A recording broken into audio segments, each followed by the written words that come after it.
मेरे साथ बोलिए, भारत माता की। क्यों भाई, क्या हो गया आप लोगों की आवाज को? ऐसी आवाज होती है क्या?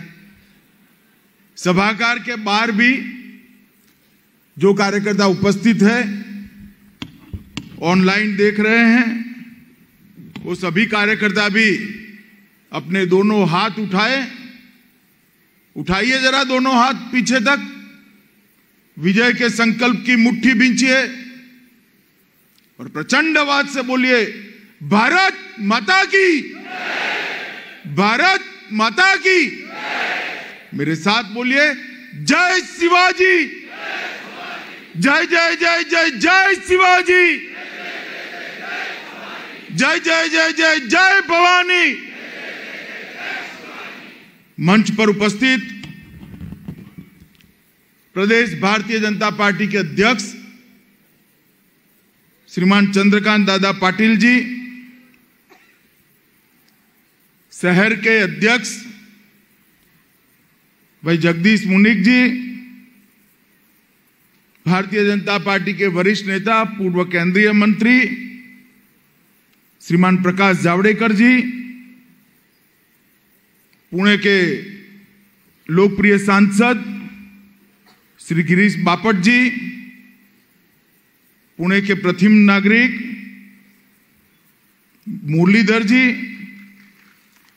श्री भीमराव तापकीर जी, श्रीमती माधुरी ताई, श्री सुनील कामले जी, और आज इस सभागार में और सभागार के बाहर उपस्थित ऐतिहासिक नगरी के भारतीय जनता पार्टी की मालिक ऐसे मेरे सभी कार्यकर्ता भाइयों बहनों को प्रणाम। मैं आज आप लोगों के सामने आया हूं। 2 दिन से महाराष्ट्र में हूं। लगभग छोटे मोटे होकर 10 कार्यक्रम हुए, मगर जिस कार्यक्रम से मेरे मन को संतुष्टि मिलेगी ऐसा कार्यक्रम है आप लोगों के साथ बातचीत करना। इसका कारण है, यहां ढेर सारे युवा कार्यकर्ता बैठे जिनको भी सार्वजनिक जीवन में, राजनीति में भारतीय जनता पार्टी के माध्यम से 25 साल, 30 साल, 40 साल काम करना है।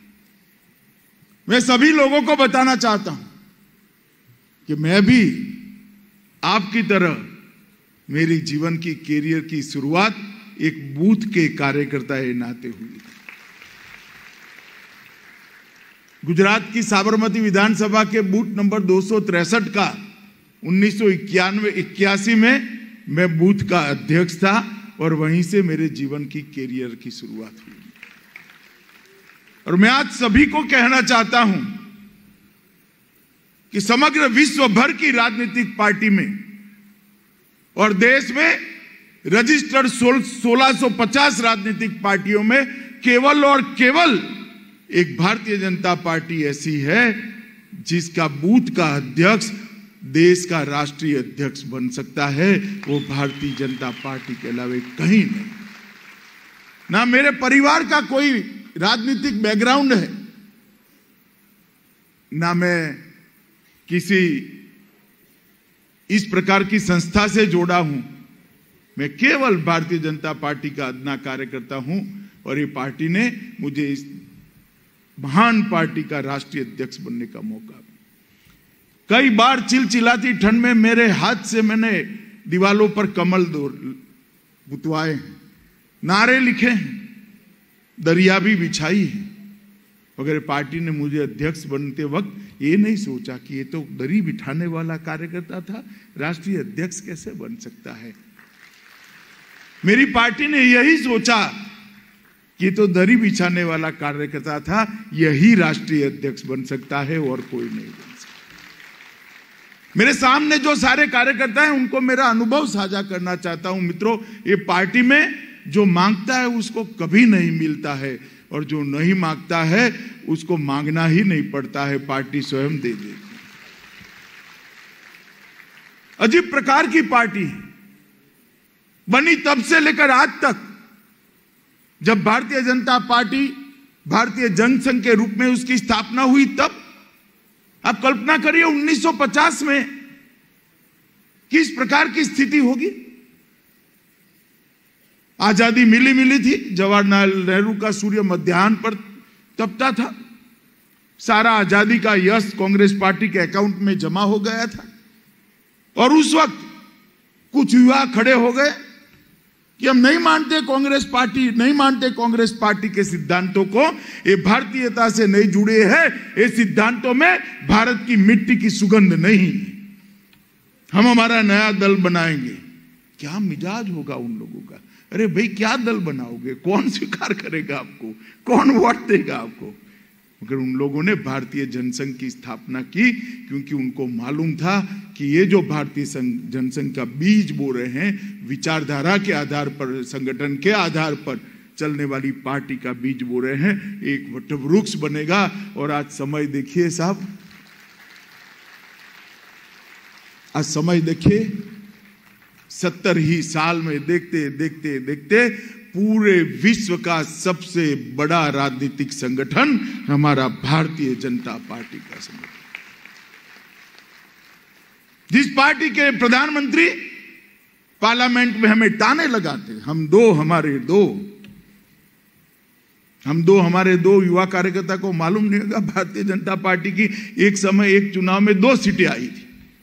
अटल जी अडवाणी भी चुनाव हार गए थे, तो अंदर 2 थे, बाहर 2 थे, इसलिए कहते थे हम 2 हमारे 2। वो नारा लगाने वाले 44 पर अटक गए, हम 2 बार 300 पार कर मोदी जी के नेतृत्व में भारतीय जनता पार्टी, क्योंकि ये पार्टी कभी नेताओं की पार्टी नहीं रही है, पार्टी कार्यकर्ताओं की पार्टी रही है। और आज मेरे सामने जब युवा कार्यकर्ताओं को देखता हूं, मुझे कहे बगैर रहा नहीं जाता, मित्रों पार्टी का भविष्य आप हो, मंच पर बैठे हुए हम लोग नहीं हैं, आप भारतीय जनता पार्टी का भविष्य। और इसलिए जब भारतीय जनता पार्टी का कार्यकर्ता आप बने हो और काम को आगे ले जाने का निर्णय लिया है, तब बूथ के महत्व को जरूर समझना।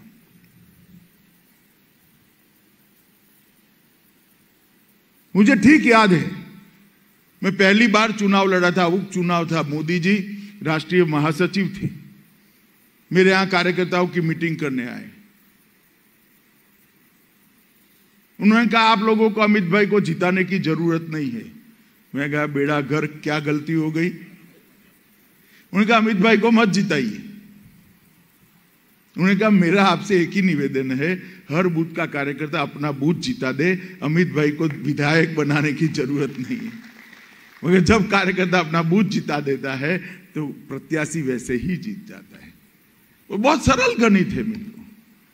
ये गणित के आधार पर 2014 के बाद सदस्यता अभियान चला, सदस्यता अभियान के बाद संपर्क अभियान चला, उसके बाद प्रशिक्षण का कार्यक्रम चला। जो शुभेच्छक हमारे सदस्य बने थे, उनको कार्यकर्ता बनाने की प्रक्रिया हुई। और देखते देखते देखते कुछ राज्यों की हमारी पार्टी कश्मीर से कन्याकुमारी और असम से लेकर कच्छ के गुजरात तक फैलकर बैठ गई। और जहां स्वप्न भी नहीं देख सकते थे, वहां हमारी सरकारें बनी। मोदी जी की इतनी प्रचंड लोकप्रियता थी और हमारे कार्यकर्ता का पुरुषार्थ था, पराक्रम की पराकाष्ठा थी। और ऐसे क्षेत्र में भारतीय जनता पार्टी जीती जहां कोई कल्पना ही नहीं कर सकता था।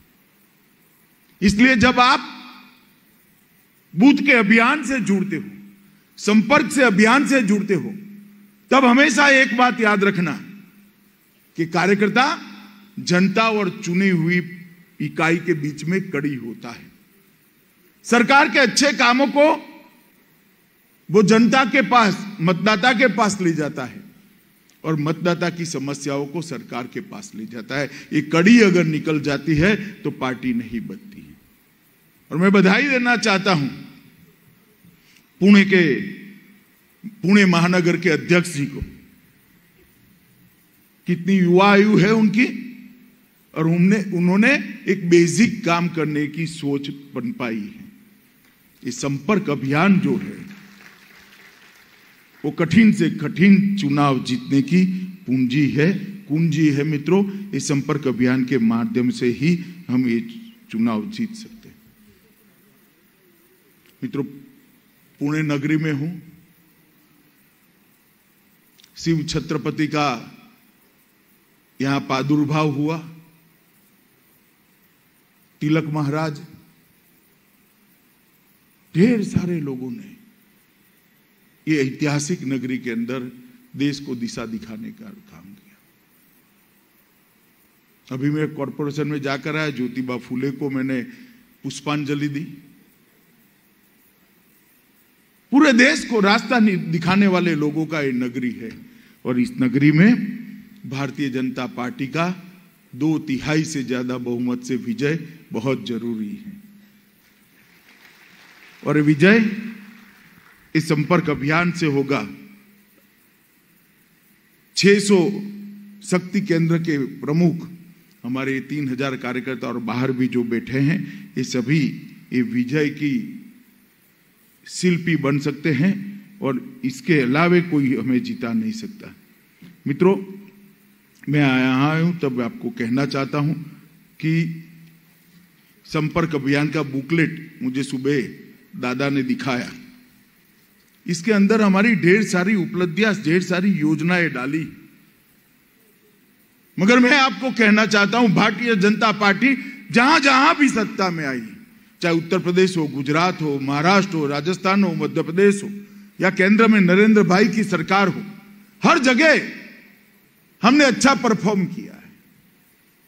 आप कार्यकर्ता हो, इसलिए मैं आपको कहता हूं, किसी भी मतदाता को मिलते वक्त सीना चौड़ा कर कर जाइए। आपके नेतृत्व ने कोई ऐसा काम नहीं किया है जिससे आपको सर नीचा डालना। सर उठाकर अहंकार जी का विवेक के साथ, संवेदना के साथ, हमें आपकी जरूरत है। हम देश को आगे बढ़ाना चाहते हैं। आपके आशीर्वाद की जरूरत है, आपके समर्थन की जरूरत है। इसको आगे लेकर जाना चाहिए। 7 साल के अंदर मोदी जी ने देश में जो परिवर्तन की बयार लाए, उसकी पूरी दुनिया उसको महसूस करी। जो विदेश जाते होंगे उसको भारत के पासपोर्ट की वैल्यू में कितना बदलाव आया है वो मालूम पड़ेगा। किसी भी देश में जाओगे, पासपोर्ट देखे दोगे तो तुरंत पूछेगा, मोदी के भारत से आ रहे हो क्या? ये बदलाव, ये सम्मान। 10 साल तक कांग्रेस ने शासन किया। सोनिया गांधी और मनमोहन सिंह की सरकार थी। 12 लाख करोड़ के घपले घोटाले करे, देश की अर्थव्यवस्था को तहस नहस कर दिया। देश के आंतरिक सुरक्षा के कोई ठोर ठिकाने नहीं थे। आए दिन आतंकवादी घुस जाते थे, यहां पर हमारे जवानों को मार कर चले जाते थे और मौनी बाबा के मौन नहीं टूटता था, माथे पर जू नहीं रेंगती थी। नरेंद्र मोदी जी की सरकार कार्यकर्ताओं ने बना दी, देश की जनता ने बना दी। परिणाम क्या हुआ? उरी में हमला किया, पुलवामा में हमला किया। उन लोगों को लगा कि अब क्या होना है, वो भूल गए कि सरकार कांग्रेस की नहीं है, भारतीय जनता पार्टी ही की है। मौनी बाबा प्रधानमंत्री नहीं है, नरेंद्र मोदी प्रधान। 10 ही दिन के अंदर पाकिस्तान के घर में घुसकर सर्जिकल स्ट्राइक और एयर स्ट्राइक कर कर उनको हिसाब चुकता कर कर हमारे जवान वापस। ये परिवर्तन जो है, ये परिवर्तन तभी हो सकता है कि आत्मविश्वास से सर्वभार नेतृत्व जब देश के शासन पर बैठा हो। भारत मां के लिए, उसके सम्मान के लिए कठिन से कठिन फैसला करने का मादा लेकर कोई नेता जब देश का प्रधानमंत्री बना हो, तभी ये फैसले हो सकते हैं। मित्रों, मैंने तो बहुत ताने सुने क्योंकि मैं यूपी का इंचार्ज था। मुलायम सिंह जी भी कहते थे, बहन मायावती भी कहती थी, अखिलेश जी भी कहते, वहां फिर से चुनाव है, पहुंचेगी बात वहां। इसलिए फिर से कह रहा हूं, हमें पूछते थे कि मंदिर वहीं बनाएंगे, तिथि नहीं बताएंगे। अयोध्या का आंदोलन लेकर हम निकले, हजारों निर्दोष कार्यकर्ताओं पर गोलियां चलाई, सैकड़ों कार्यकर्ता मौत के घाट उतार दिए। क्या दोष था इनका? वो वही चाहते थे कि जहां प्रभु श्री राम का मंदिर हुआ है, वहां एक भव्य जन्म हुआ है, वहां एक भव्य मंदिर बने। इतनी ही सी तो मांग थी। और हमें ताने लगाते थे कि हमारा राजनीतिक कार्यक्रम कभी मंदिर नहीं बनने वाला है। और आज मैं उनको पूछना चाहता हूं, आप कोई रोक नहीं सके। नरेंद्र मोदी जी ने वहां मंदिर का भूमि पूजन कर दिया है और कुछ ही महीनों में आकाश को छूने वाला गगनचुंबी श्री राम लल्ला का मंदिर वही जगह पे बनने वाला है। ये काम तब होते हैं जब सत्ता की परवाह नहीं हो। मेरे साथ एक बार बोलो, जय श्री राम, जय जय श्री राम। ये काम तभी होते हैं जब सत्ता की परवाह नहीं होती। ये काम तभी होते हैं कुर्सी से सिद्धांत पर ज्यादा प्यार होता है।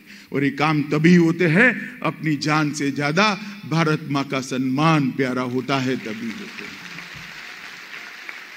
एक दूसरा वादा था, गिरीश भाई बैठे हैं, बहुत पुराने कार्यकर्ता है यहां। भारतीय जनता पार्टी ने श्यामा प्रसाद मुखर्जी से लेकर मेरे तक जितने भी घोषणा पत्र बाहर निकाले, सब में एक आता था, हम कश्मीर से धारा 370 को समाप्त कर दें, हम कश्मीर से 35A को समाप्त कर। मुझे कई कार्यकर्ता पूछते थे, देश भर में मेरा प्रवास होता कि साहब एक घोषणा पत्र से ये वाक्य कब हटेगा। मैंने बोला आपको क्या आपत्ति है वाक्य से? कि वाक्य से आपत्ति नहीं है, 370 से आपत्ति है, वो कब हटेगा? क्योंकि 2014 में हमारे पूरे बहुमत की सरकार थी, वो पूछते थे। 2019 में आप सबने परिश्रम किया, महाराष्ट्र की जनता ने झोली मोदी जी की कमल से भर दी और पूर्ण बहुमत की फिर से सरकार आई। और 5 अगस्त 2019 को मोदी जी ने संविधान से धारा 370 और 35A को उखाड़ कर फेंक दिया और खून का कतरा भी नहीं हुआ, एक गोली नहीं चलानी पड़ी। जो कहते थे खून की नदियां बहेगी, वो देखते ही देखते रह गए। और आज हमारा कश्मीर भारत मां का मुकुटमणि आज भारत के साथ हमेशा के लिए जुड़ गया। ये काम तभी होते हैं जब कोई करने का ठान कर बैठ जाए। अभी कुछ दिन पहले काशी विश्वनाथ का कॉरिडोर का लोकार्पण नरेंद्र मोदी जी ने किया। देखा है या नहीं देखा है भाई? जरा जोर से बोलो, देखा है या नहीं देखा है? मैं कई बार बाबा विश्वनाथ के दरबार में गया था और वहां देखकर दिल में से बहुत ऊंडा निश्वास निकलता था। क्या स्थिति है, क्या भव्य दरबार था बाबा का, क्या हो गया। और देखते देखते देखते, और ये स्थिति आज की नहीं थी, औरंगजेब से लेकर आज तक जो भी वहां दर्शन करने जाता था मन मसोकर निकलता था। बाबा के दर्शन का आनंद तो होता ही था, मगर बाबा की स्थिति देखकर बहुत दुख होता था। आज औरंगजेब से लेकर आज तक जितने लोगों ने जी जलाया था, वो सभी का तर्पण नरेंद्र मोदी जी ने कर दिया और वहां पर एक भव्य कॉरिडोर का निर्माण। मैं इसलिए कह रहा हूं कि हम जो कहते हैं वो करते हैं, हमें झिझक नहीं है, हमें कोई शर्म नहीं है। हम जो कहते हैं वो करते हैं। हमने अयोध्या में राम मंदिर भी बनाया, बाबा विश्वनाथ का दरबार भी फिर से सजाया और विंध्यवासिनी के मंदिर को भी फिर से एक बार बनाने का काम भारतीय जनता पार्टी की यूपी सरकार ने किया है। मित्रों, महाराष्ट्र के अंदर भी संत ज्ञानेश्वर महाराज की पालकी का मार्ग हो, संत तुकाराम महाराज के पालकी का मार्ग का शिलान्यास हो, महुरगढ़ में रेणुका देवी मंदिर, तुलजापुर में तुलजा भवानी का मंदिर, कोल्हापुर में अंबाबाई का मंदिर, संत एकनाथ का जन्म स्थान पैठव, 100 गांव में गजानन महाराज का मंदिर और सीडी के साईं बाबा को एयरपोर्ट से जोड़ना, ये सारा काम आपको माहिती होनी चाहिए केवल और केवल नरेंद्र मोदी सरकार ने किया है, देवेंद्र फडणवीस सरकार ने। कांग्रेस को कभी यह विचार नहीं आता, कभी विचार नहीं आता, क्योंकि उनको उनकी वोट बैंक का डर लगता है कि चली जाएगी चली जाएगी चली जाएगी। हम नहीं डरते हैं, लोकतंत्र के अंदर जन भावनाओं का सम्मान होना चाहिए, जनता की इच्छा का सम्मान होना चाहिए, जनता की श्रद्धा का सम्मान होना चाहिए। और इसी तरह आज मैं बिल्कुल विश्वास के साथ आपके सामने कहता हूं कि प्रधानमंत्री नरेंद्र मोदी जी भारतीय संस्कृति के संवाहक और ध्वज प्रवर्तक बनकर पूरे विश्व के अंदर सम्मान के अधिकारी बने हैं। इसमें हम सबको गौरव होना चाहिए। कोरोना महामारी आई, देश भर के हेल्थ सेक्टर के पंडित जो जानकार थे वो शंका व्यक्त करते थे कि भारत का हाल क्या होगा। ये बात सही थी, कोई हमारे लिए खराब सोचने वाले लोग वो नहीं थे। हमारी स्वास्थ्य इंफ्रास्ट्रक्चर की सुविधाएं ठीक नहीं थी। देश भर में एक ही लेबोरेटरी थी जो कोरोना पॉजिटिव और नेगेटिव बता सकती थी, पुणे में थी। आप बताइए 130 करोड़ देश में एक लेबोरेटरी से भला कोरोना को कैसे कंट्रोल कर सकते? आज हर जिले में 2 लेबोरेटरी हैं। आज ऑक्सीजन सिलेंडर वाले बेड के संख्या 10 गुना बढ़ चुकी है, वेंटिलेटर वाली संख्या अनेक गुना बढ़ चुकी है। 50 बेड से ज्यादा वाले अस्पताल 2 साल के अंदर सब स्वयं अपना ऑक्सीजन बनाएंगे। ये सारा काम केवल 1.5 साल के अंदर हमने किया है और कोरोना से लड़ते लड़ते लॉकडाउन के समय में किया है। और वैक्सीनेशन, पोलियो से लेकर कई वैक्सीन कांग्रेस के समय में ढूंढ ली गई, उसके बाद 10-10 साल तक वैक्सीन यहां पहुंची भी नहीं थी, देने का तो सवाल ही नहीं।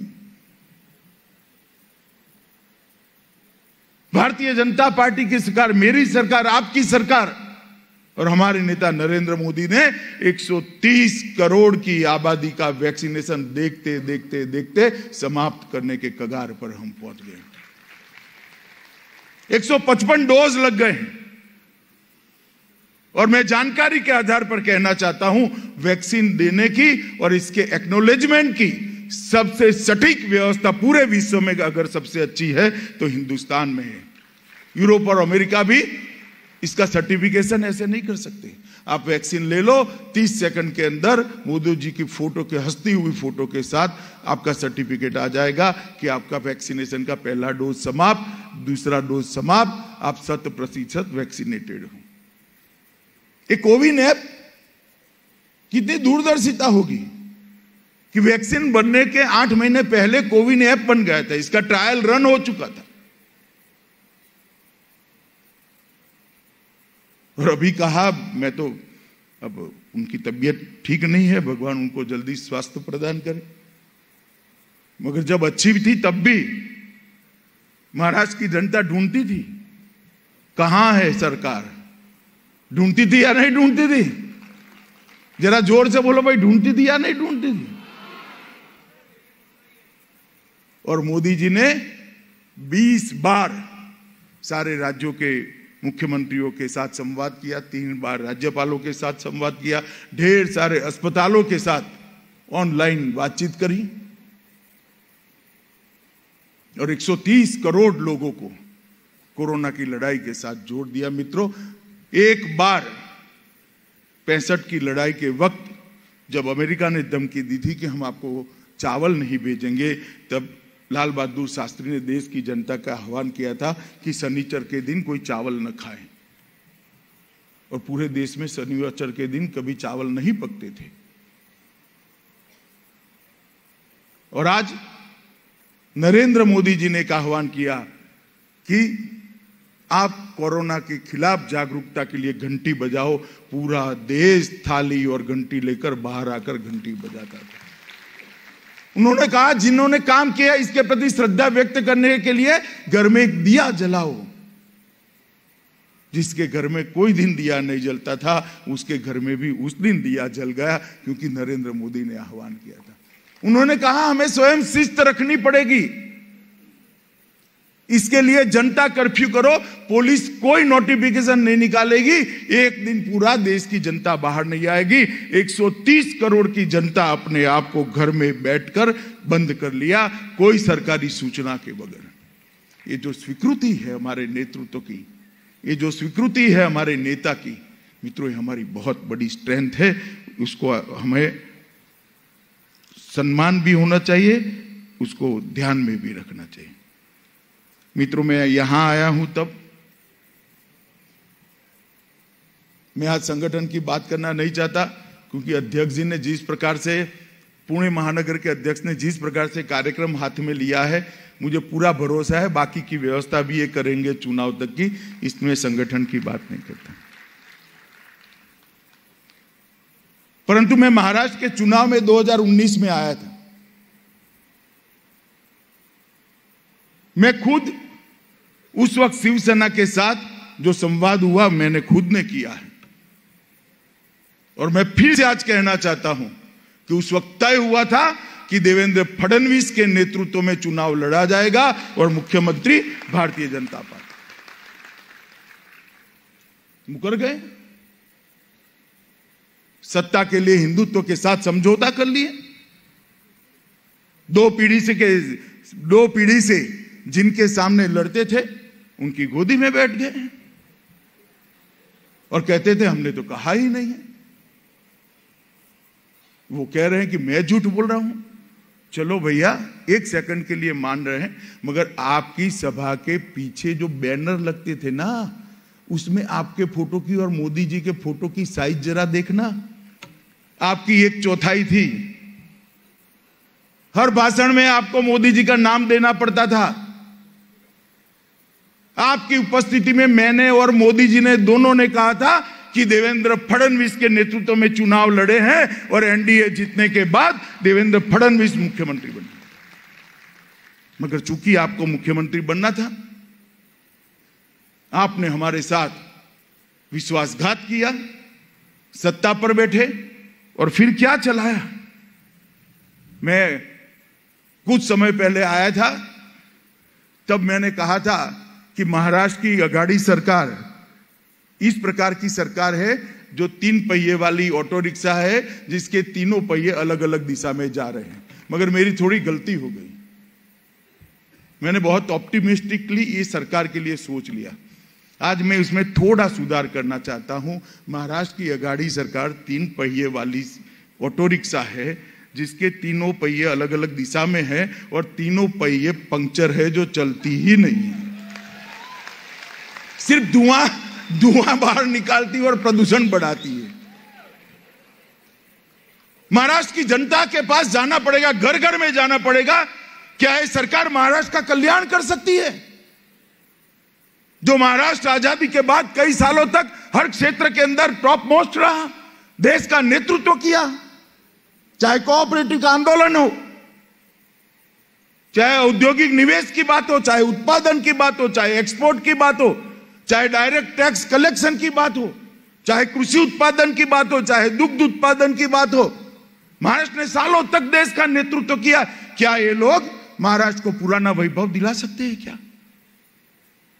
हमने मुकर कर, कोई लाग लपेट के बगैर ये बात लेकर महाराष्ट्र के मतदाताओं के पास, पुणे के मतदाताओं के पास जाना पड़ेगा। ये निकम्मी सरकार है और इस सरकार की पतन की शुरुआत, इस सरकार के पतन की शुरुआत पुणे महानगर पालिका के परिणामों से होनी चाहिए। और लक्ष्य कभी नीचा मत रखना दोस्तों। मैं सुन रहा था, कोई 100 कह रहा था, कोई 110 कह रहा था, कोई 120 कह रहा था। लक्ष्य नीचा मत रखना, जनता ज्यादा देने के लिए बैठी है, मांगने में कंजूसी मत करना। मैं आपको आज बताकर जाता हूं, पुणे की जनता फूल से आपका स्वागत करने के लिए तैयार है। परिश्रम करिए, अपने आप को तैयार करिए। मित्रों, मोदी जी ने डीबीटी किया। हमारा डीबीटी का मतलब क्या है? Direct benefit transfer. मानो एक विधवा है, उसको 1200 रुपया मिलना है, तो सीधा इसके बैंक अकाउंट में पहुंच जाएगा, बीच में कोई बिचौलिया नहीं आएगा कि लाओ माई 100 रुपया लो तो मैं 1200 दिला देता हूं, कोई नहीं आएगा। कोई वृद्ध है, उसको वृद्ध पेंशन मिलती है तो उसके अकाउंट में सीधा चले जाएगा। कोई विद्यार्थी है, उसको स्कॉलरशिप मिलनी है तो इसके अकाउंट में सीधी पहुंच जाएगी। इसको डायरेक्ट बेनिफिट ट्रांसफर कहते हैं। ये कांग्रेस, शिवसेना और एनसीपी ने नई व्याख्या बनाई है। कांग्रेस ने डी पकड़ लिया, डी से उन्होंने मतलब निकाला डायरेक्ट की जगह डीलर। शिवसेना ने बी पकड़ लिया, उन्होंने ब्रोकर, और एनसीपी ने ट्रांसफर में कट मनी। हम डायरेक्ट बेनिफिट ट्रांसफर कहते हैं, ये डीलर, ब्रोकर और ट्रांसफर का बिजनेस कहते हैं। बताइए महाराष्ट्र की जनता को क्या चाहिए? डायरेक्ट बेनिफिट ट्रांसफर चाहिए या डीलर, ब्रोकर और ट्रांसफर इंडस्ट्री चलाने वाली सरकार चाहिए? अरे मुझे कहने से क्या होगा, ये पुणे के मतदाताओं को कहना पड़ेगा। वो तब कह पाओगे जब घर घर ये पुस्तिका लेकर जाओगे, मोदी जी का संदेश लेकर जाओगे, चंद्रकांत दादा और देवेंद्र का संदेश लेकर जाओगे। करोगे क्या? सुनाई नहीं पड़ता अभी भी नहीं सुनाई पड़ता। ये लोकमान्य तिलक की नगरी है। तिलक महाराज ने कहा था, स्वराज मेरा जन्मसिद्ध अधिकार है और वो मैं लेकर रहूंगा। शिवसेना कहती है, सत्ता मेरा जन्मसिद्ध अधिकार है, किसी भी प्रकार से मैं लेकर रहूंगा। अब बन गए एक बार मुख्यमंत्री। मैं आज भी कहना चाहता हूं, अगर हिम्मत है इस्तीफा दीजिए, कर दो दो हाथ, तीनों लोग एक साथ में लड़ने के लिए आइए। भारतीय जनता पार्टी का कार्यकर्ता तैयार बैठा है। महाराष्ट्र की जनता भी हिसाब किताब करने के लिए तैयार बैठी। इस प्रकार से सिद्धांत विहीन राजनीति किसी भी राज्य की सरकार पसंद नहीं करती। मित्रों, महंगाई महंगाई महंगाई इतनी छातियां पीटते थे या नहीं पीटते थे अभी बताओ। अचानक मोदी जी ने फैसला कर दिया कि हम डीजल और पेट्रोल के दाम घटाएंगे, घटा दिए मोदी जी ने। अब बारी आई राज्य सरकारों ने, भाजपा शासित राज्य सरकारों ने भी दाम घटाए और कुल मिलाकर 15 रुपया दाम घट गया। अब इनको लगा थोड़ा सुनने में तकलीफ हुई या क्या हुई। मोदी जी ने अपने राष्ट्र के नाम संदेश में कहा कि भाई केंद्र सरकार ने इतना टैक्स घटाया, इतना पेट्रोल डीजल को सस्ता कराया, अब राज्य सरकार भी थोड़ा करे। भाजपा शासित राज्य सरकार, ओडिशा, काफी सरकारों ने कर दिया, बिहार ने भी करा। अब इनको सुनने में कोई गलती हो गई या उस वक्त उसी विचार चलता है, इन्होंने दारू सस्ता कर दिया। बोले अरे भाई, दारू नहीं करना था सस्ता, पेट्रोल और डीजल सस्ता करना था। अब इस प्रकार की समझ है तो क्या सकते, आपने कहना पड़ेगा देश भर में पेट्रोल डीजल 15 रुपया सस्ता हुआ, महाराष्ट्र में क्यों नहीं हुआ है? उद्धव ठाकरे सरकार इसका जवाब दे। दारू नहीं चाहिए, महाराष्ट्र की जनता को सस्ता पेट्रोल और डीजल चाहिए। मित्रों, ट्रांसफर के अंदर कमीशन लेने के इतने केस रजिस्टर हुए, बड़े बड़े लोगों को जेल में जाना पड़ा है। मित्रों, ये सरकार के दो ही लक्षण है, राजनीति का अपराधीकरण और वसूली का शासन। और विंडिक्टिवनेस से भारतीय जनता पार्टी के कार्यकर्ताओं को केस में फंसा रहे हैं। क्या आप समझते हैं भारतीय जनता पार्टी का कार्यकर्ता इससे डर जाएगा क्या? डर जाएगा क्या? डर जाएगा क्या? डर जाएगा क्या? कांग्रेस ने 19 महीने तक हमारी पूरी पार्टी को जेल में डाल दिया था। जब चुनाव आया, दो हाथ करा, स्वयं आपकी नेता इंदिरा गांधी चुनाव हार गई थी, आपको याद नहीं है? और क्रिमिनल केस लगा रहे हैं। मित्रों, ये सारी जो चीजें हैं, चाहे हमारे साथ 19 के विधानसभा चुनाव के बाद जो विश्वासघात हुआ है, इसका परिमार्जन करना है, चाहे महाराष्ट्र के अंदर से महंगाई दूर करनी है, चाहे महाराष्ट्र के अंदर से भ्रष्टाचार दूर करना है, चाहे रुका पड़ा महाराष्ट्र का विकास उसको द्रुत गति से आगे बढ़ाना है, चाहे महाराष्ट्र को अपना खोया हुआ गौरव वापस देना है, चाहे शिव छत्रपति के सपनों को साकार करना है, ये सारा करना है तो कहीं से विजय की शुरुआत करनी पड़ेगी और मौका पुणे वालों के हाथ में है। मैं कह रहा हूं मौका पुणे वालों के हाथ में है। अब आप क्या करोगे इस पर निर्भर करता है। मित्रों, मुझे बताओ, महाराष्ट्र के विजय की नींव, मजबूत नींव डालने के लिए पुणे के कार्यकर्ता तैयार है क्या? जोर से बोले, ऐसे नहीं बोलते। पुणे के कार्यकर्ता तैयार है क्या? तैयार है क्या? दोनों हाथ उठाकर बोले, पुणे के कार्यकर्ता तैयार है क्या? संपर्क अभियान को सफल बनाओगे? हर मतदाता का संपर्क करोगे? मोदी जी का संदेश लेकर जाएंगे? मित्रों, ये बहुत बड़ा मौका है पुणे के कार्यकर्ताओं के पास। कभी कभी एक चुनाव से एक ही परिणाम आता है।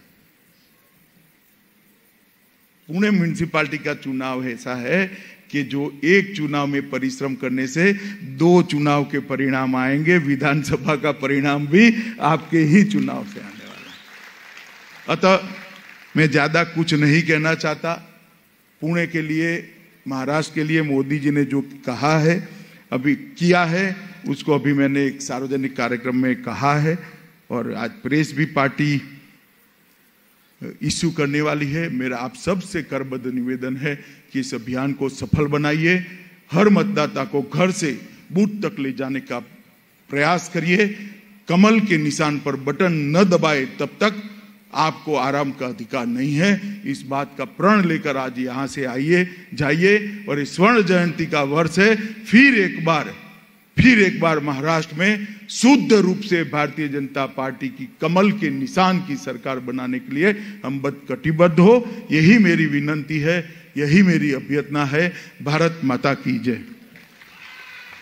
धन्यवाद अमित भाई।